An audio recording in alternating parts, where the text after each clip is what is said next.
தியான நிகழ்ச்சிக்கு உங்களை அழைப்பதில் நான் மிகவும் மகிழ்ச்சி அடைகிறேன். இன்று நாம் பார்க்க போகும் வேத வசனத்தின் தலைப்பு பைபிள் என்றால் என்ன. இந்த பைபிள் என்னன்னு நாம் பார்க்க போகிறோம். பைபிள் என்பது யூதர்கள் மற்றும் கிறிஸ்தவர்கள் ஆகிய மனிதர்களுடைய புனித நூலாகும். பல தனி நூல்களை உள்ளடக்கி பைபிள் என்று சொல்லப்பட்டிருக்கிறது. பைபிள் என்கின்ற புத்தகத்தின் உள்ளடக்கம் என்னவென்றால் பல நூல்களை தன்னகத்தே கொண்டுள்ள ஒரே புத்தகம். நூல் தொகுப்பாக இருப்பதோடு மட்டுமன்றி உலகின் அதிக மொழிகளில் மொழிபெயர்க்கப்பட்ட புத்தகம் எதுவென்றால் அது பைபிள் என்கின்ற பெருமைக்குரிய புத்தகமாகும். இந்த பைபிளில் முதலில் தமிழ் மொழியில் மொழிபெயர்த்தவர் யார் என்றால் அருட்தந்தை ஹென்றி பவ்வர் என்பவர் 1812 வருடம் முதல் 1885 வருடம் வரை சமயம் எடுத்துக்கொண்டு இதை தமிழிலே மொழிபெயர்த்தார். தமிழை கற்றுக்கொண்டு தமிழிலே மொழிபெயர்த்தார். இந்த உலகத்தில் பார்த்தீங்கன்னா 4200 மதங்கள் இருக்கின்றன. அவைகளில் முக்கியமான மதங்கள் பார்ப்பீர்களே ஆனால் கிறிஸ்தவம் 33% மேல் மக்கள் வழிபடுகிற ஒரு மதம். இரண்டாவதாக ஹிந்துயிசம், இஸ்லாம் என்று சொல்லப்படுகிறது. ஆனால் மதங்களின் எண்ணிக்கை 4200. கிறிஸ்தவ மதம் என்று பார்ப்பீர்களே ஆனால் அந்த மதத்தின் புத்தகத்திற்கு ஆசிரியர்கள் இருக்கிறார்கள். ஏனென்றால் நான் சொன்னேன் அல்லவா, பல்வேறு புத்தகங்களை தன்னகத்தே வைத்து கொண்டுள்ள ஒரே புத்தகம் பைபிள். பைபிள் 2 பிரிவாக பிரிக்கப்படுகிறது. இயேசு வருவார் என்று சொன்ன தீர்க்க தரிசனங்கள், மனிதன் படைக்கப்பட்டதிலிருந்து என்னவெல்லாம் நடக்கப் போகும் என்று சொல்லப்பட்டவை பழைய ஏற்பாடு. இயேசு வந்துவிட்ட பின்பு நடந்த நிகழ்வுகள் அத்தனையும் புதிய ஏற்பாடு என்று சொல்லப்பட்டிருக்கிறது. இயேசுவின் பிறப்பிற்கு பின்னால் எழுதப்பட்ட நூல்கள் புதிய ஏற்பாட்டில் அடங்கியுள்ளன. இவை கிரேக்க மொழியில் ஆதியிலே எழுதப்பட்டன.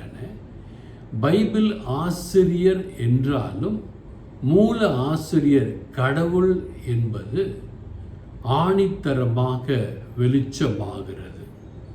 ஏனென்றால் 2 தீமோத்தேயு 3:16-17 வசனங்களை பார்க்கும் பொழுது இந்த பைபிள் என்கிற புத்தகம் பரிசுத்த ஆவியால் ஏவப்பட்டு எழுதப்பட்டது என்று சொல்லப்பட்டிருக்கிறது. இதை மக்கள் கண்களால் கண்டிருக்கிறார்கள். ஒரு கருத்தை சொல்லி ஒரு பள்ளியில் ஆசிரியர் ஒரு நிகழ்வை எழுத சொன்னால் எழுதும் ஒவ்வொரு நிகழ்வும் அதே நிகழ்வு ஒவ்வொரு நடைமுறையில் எழுதப்படுகின்றன. அவ்வாறுதான் சுவிசேஷம் கூட மத்தேயு, மார்க், லூக்கா, யோவான் அவர்கள் எழுதுகிற புத்தகங்கள் ஒவ்வொன்றும் ஒவ்வொரு நடையில் இருக்கின்றன. அதில் யோவான் சொல்லுகிறார், கடைசி அதிகாரம் கடைசி வரியிலே, ஆண்டவருக்கு நடந்த ஒவ்வொரு நிகழ்வுகளையும் நான் எழுதினால் உலகம் கொள்ளாது. அவ்வளவு நிகழ்வுகள் இயேசு கிறிஸ்துவின் வருகைக்கு பின்பு நடந்திருக்கிறன என்று யோவானே சாட்சி சொல்லுகிறார். கபிரியேல் தூதர் வந்து பேசினார் அன்னை மரியாளிடம். லூக்கா 1ஆம் அதிகாரத்திலே இருக்கிறது. ஆண்டவருடைய வார்த்தை எரி நெருப்பு அக்கினி எரேமியாவின் புத்தகத்திலே இருக்கிறது. உலர்ந்த எலும்புகள் உயிர் பெற்று எழும்பும் எசேக்கியேல் புத்தகத்திலே இருக்கிறது. இவ்வாறாக ஒவ்வொரு புத்தகத்திலும் ஒவ்வொரு சிறப்பு தன்மையை சொல்லப்பட்டிருக்கிற காரணத்தினால் இந்த புத்தகம் முதல் அட்டை கடைசி அட்டை. மனிதனுடைய வாழ்க்கையின் புத்தகம் 2 அட்டை தான்.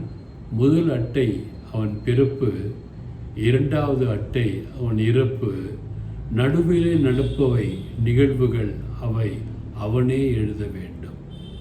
ஆனால் வேதம் அப்படி இல்லை.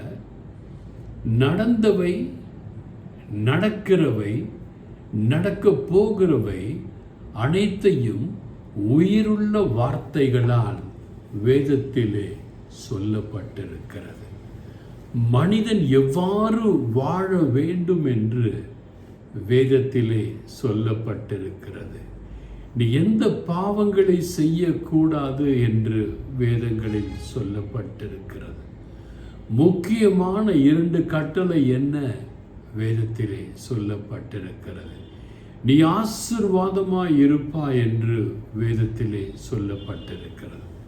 நான் யாரையும் புண்படுத்த வேண்டும் என்று சொல்லவில்லை. இந்து மதத்தில் ஃபவுண்டர் யார் என்று கூகுளில் சர்ச் பண்ணி பார்த்தா ஃபவுண்டரே இல்லை.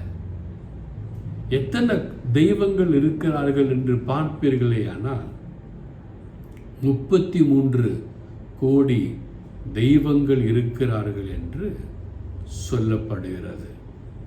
முக்கியமாக இந்து மதத்திற்கு யார் ஆத்தர்னா தனி ஆத்தர் இந்து மதத்திற்கு என்று இல்லை என்று சொல்லப்படுகிறது. அடுத்து இஸ்லாத்திற்கு செல்வோமே, ஆனால் கபிரியேல் சொன்னதாக சொல்கிறார்கள், ஆனால் ஆத்தர் இல்லை. கபிரியேல் சொன்னதாக சொல்லப்பட்டது குர்ஆன் 96ஆம் அதிகாரத்தை எடுத்து வாசித்து பார்ப்பீர்களே, ஆனால் ஆதாரம் இல்லை. இவ்வாறாக ஆதாரம் இல்லாமல் இருக்கிறது என்று சொல்வதில் தவறில்லை என்று நான் கருதுகிறேன். இதை தெரிந்து கொள்ள வேண்டும் என்பதற்காக சொல்லுகிறேனே ஒழிய யாருடைய மனதையும் புண்படுத்த வேண்டும் என்று நான் சொல்லவில்லை. அடுத்தபடியாக இந்த பைபிளுக்கு எத்தனை ஆசிரியர்கள் இருக்கிறார்கள் என்று பார்ப்பீர்களே, ஆனால் இந்த பைபிள் என்கிற புத்தகத்திற்கு 40 ஆசிரியர்கள் இருக்கிறார்கள் என்று வேதம் சொல்லுகிறது. 40 ஆசிரியர்கள். ஆதியாகமம் மனிதன் எவ்வாறு படைக்கப்பட்டான், எவ்வாறு படைப்புகள் நிகழ்ந்தது என்ற புத்தகத்தை எழுதியது யார் என்று பார்த்தால் முதல் 5 புத்தகங்கள் ஆதியாகமத்திலிருந்து 5 புத்தகங்கள் மோயிசன் எழுதினார் என்று சொல்லப்பட்டிருக்கிறது. இயேசு வாழ்ந்த காலத்திலே அவர் பேசிய பேச்சு எது என்று கூகுளில் சர்ச் பண்ணி பார்த்தீங்கன்னா அவர் பேசிய பேச்சு கலிலேயன் டைலக்ட் ஆஃப் அராமிக் என்று சொல்லப்பட்டிருக்கிறது கூகுளில். நான் சொல்வது என் வார்த்தை அல்ல, ஆராய்ந்து பார்த்து உங்களுக்கு சொல்லுகிற வார்த்தை. சரிங்க, பைபிள் எழுதப்பட்டது யாரால் எழுதப்பட்டது என்றால் கடவுளால் எழுதப்பட்டது. 2 தீமோத்தேயு 3ஆம் அதிகாரம் 16 - 17 வசனங்கள். இந்த பைபிளில் எத்தனை கண்ட்ரிஸ் பிலீவ் பண்ணுறாங்கன்னு பார்த்தீங்கன்னா இதே கூகுளில் 158 நாடுகள் பைபிளில் விசுவசிக்கிறாங்கன்னு போட்டிருக்கு. எத்தனை நாடுகள் படிக்கிறார்கள் என்று பார்ப்பீர்களே, ஆனால் 167 நாடுகள் இந்த பைபிள் என்கிற புனித நூலை படித்து பார்க்கிறார்கள் என்று போடப்பட்டிருக்கிறது. புராட்டஸ்டன்ட் பிரிவினைவாதத்தில் அவங்க பைபிளில் எத்தனை புத்தகங்களை சேர்த்திருக்காங்கன்னா 66 புத்தகங்களை சேர்த்திருக்கிறார்கள். கத்தோலிக்கர்கள் ஆதி சபையினர் எத்தனை புத்தகத்தை வைத்திருக்கிறார்கள் தன்னகத்தை என்றால் 73 புத்தகங்கள் தன்னகத்தை வைத்திருக்கிறார்கள். புலம்பல் ஆகமத்தை தனியாக எடுத்து விடுவீர்கள் எரேமியாவின் புத்தகத்திலிருந்து என்று சொன்னால் 72 புத்தகங்கள். இந்த பைபிளில் இருக்கிறது என்னவென்றால் ஆண்டவருடைய வார்த்தைகள். இந்த பைபிளில் இருக்கிற ஒவ்வொரு வார்த்தையும் சொல்லி ஜெபிப்பீர்களானால் பேய்கள் ஓடுகிறது, நோய்கள் குணமாக்குகிறது, முடவர்கள் நடந்திருக்கிறார்கள், பார்வையற்றவர்கள் பார்வை பெற்றிருக்கிறார்கள், செவிடர்கள் கேள்வி ஞானம் பெற்றிருக்கிறார்கள், கேட்பதை பெற்றிருக்கிறார்கள். அதே போன்று பார்த்தீர்களேயானால் டியூட்ரானமி, அதாவது உப ஆகம புத்தகம் 12ஆம் அதிகாரம் 32ஆம் வசனம், டியூட்ரானமி சாப்டர் 12 verse 32, அது என்ன சொல்றாருன்னா ஆங்கிலத்தில் அழகா இருக்கு, do all I command you, நான் உங்களுக்கு கட்டளையிட்ட எல்லாவற்றையும் செய்யுங்கள், do not add to it or take away from it, நீங்கள் எதையும் கூட்டவோ குறைக்கவோ கூடாது என்று பைபிளில் சொல்லியிருக்கிறார். எனவே தான் பைபிள் மனிதனுக்கு கிடைக்கப்பட்ட ஆண்டிலிருந்து இந்நாள் வரை எந்த ஒரு வார்த்தையும் வசனமும் கூட்டவோ குறைக்கவோ படவே இல்லை. அதே அதிகாரங்கள், அதே வசனங்கள் கொடுக்கப்பட்டிருக்கிறது. சில பிரிவிலே சில புத்தகங்கள் அவர்களுக்கு வேண்டாம் என்று அவர்கள் ஒதுக்கிவிட்டார்கள். எனவேதான் 73 72 66 மாறிவிட்டது. இந்த பைபிளை படித்த நிறைய பேர் பார்த்தீங்கன்னா இயேசுவை ஆண்டவர் என்று ஏற்றுக்கொண்டு இயேசுவை பின்பற்றி வாழ்ந்து கொண்டிருக்கிறார்கள். நான் கூட எங்கள் மூதாதையர்கள் எல்லாம் பார்த்தீங்கன்னா நாங்கள் ஹிந்துஸ் தான். எங்களுக்கு உண்மையான கடவுள் யார் யார் யார் என்று நாங்கள் தேடிக்கொண்டிருந்தோம். பின்பு இயேசுவை அறிந்து கொண்ட காரணத்தினால் பைபிளை படித்து எத்தனையோ மனிதர்கள் தங்களை தெய்வம் என்று சொல்லிக்கொண்டு இறந்து போய்விட்டார்கள். இறப்பிற்கு பிறகு அவர்களுடைய நிலை என்னவென்று தெரியவில்லை. ஒரே ஒரு தெய்வம் மட்டும்தான் ஆதி ஆகமம் 3ஆம் அதிகாரம் 15ஆம் அதிகாரத்திலே அவர் பிறப்பார் என்று சொல்லப்பட்டது. சாத்தானின் தலையை நசுக்குவார் என்று சொல்லப்பட்டது.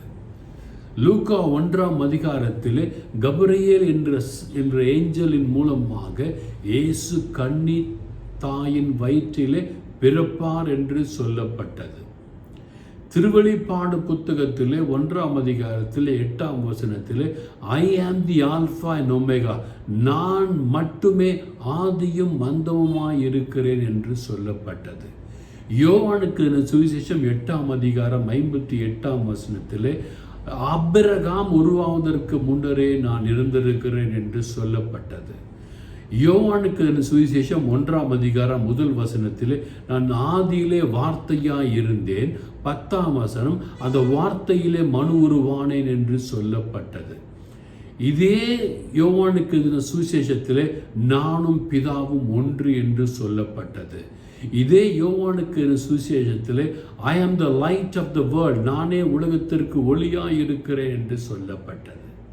எனவே எனக்கு பிரியமான என் அன்பு சகோதரனே சகோதரியே, இயேசுவை பாருங்கள், வேத வசனத்தை படியுங்கள். இந்த வேத வசனம் உங்கள் இதயத்தை தொடுமேயானால் இயேசுவை ஏற்றுக்கொள்வதில் தவறில்லை என்று நான் கருதுகிறேன். இது ஒரு மதம் அல்ல, இது ஒரு மார்க்கம். ஒரே அப்பா ஒரே அம்மா எப்படி ஒரு குழந்தைக்கு இருக்கிறார்களோ அப்படி நமக்கும் ஒரே கடவுள் என்று ஒருவர் இருக்கிறார். தேடிக்கொண்டே இருக்கிறீர்கள். இந்த வேத புத்தகத்திலே தேடி பாருங்கள். இவர்தான் உங்களுக்காக சிலுவையில் மரித்த இயேசு. இன்றும் உங்களுக்காக காத்து கொண்டிருக்கிறார். தன் இரு கரம் விரித்தவராய் உங்களை பார்த்து கொண்டிருக்கிறார். இவரை ஏற்றுக்கொள்ளுங்கள். இன்று சொன்ன ஒவ்வொரு வசனங்களையும் வாசித்து பாருங்கள், எடுத்து திறந்து பாருங்கள், உண்மையை அறிந்து கொள்ளுங்கள். உண்மை உங்களை விடுதலையாக்கும். நீங்களும் நல்லா இருப்பீங்க, உங்கள் குடும்பம் நல்லா இருக்கும், உங்கள் பிள்ளைகள் நல்லா இருப்பாங்க. God bless you all.